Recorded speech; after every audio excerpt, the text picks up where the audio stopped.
ฮักกันเลยถ้าหากจะเสยบ่สนใจอย่าฮักกันไปฮักไปต้องเสียเวลาลืมเรื่องวันนี้อาจคงดีในวันหน้าความฮักพา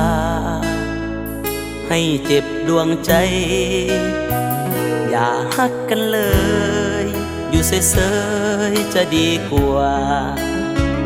อย่าหลงเมามัวหัวใจจะแตกสลายลืมเรื่องวันนี้อาจคงดีในวันใหม่อย่าเสียดายอย่าเสียใจกับฮักที่จอมปลอมตอนเขาฮักกันใหม่ๆบอกหมดใจบ่ลืมเลือนแต่เดือนปีมันย้ายค่ายคือ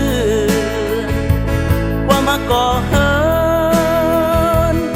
และห่างไปใจนางสางเยือกเย็นเห็นสายเป็นอื่นไปเปลี่ยนหน้ากันเรื่อยไปโอ้ใจมนุษย์หิน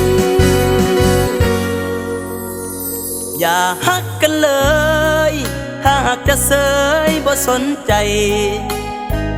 อย่าฮักกันไปฮักไปต้องเสียน้ำตาลืมเรื่องวันนี้อาจคงดีในมือหน้าความฮักพาให้เจ็บดวงใจอย่าฮักกันเลย